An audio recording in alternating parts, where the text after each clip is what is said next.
Hello everyone, welcome to Pambatha Minguza. So we are here to update you ngokuzokwenzeka this week. Kwababa kusukela namhlanje ngomsombuluko mhla ka-22 June kuya ngolwesihlanu mhla ka-26 June 2026. Uzolakhe utshela umusi ukuthi sekulungele ukuthi ahambise amalobolo kaBahumi. Uma kaBahumi ugiva uBahumi usho khona ukuthi umfana nje ozolafika empilweni yakhe wamqambela amanga yena usembonga ukuthi amvulela amathanga.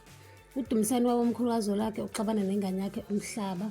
Baba omkhulu kaZolakhe uzohamba beyoxolisa ngembuzi kaMtawu ngafika abatshela ukuthi sebekulungela ukuthi bathathe ingane yabo njengomakoti. Uma kaZolakhe utshela uZolakhe ukuthi akakwazi ukuthi athathe umuntu orongamenze umkhongo omkhulu.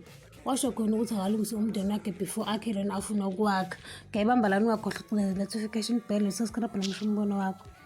Bye.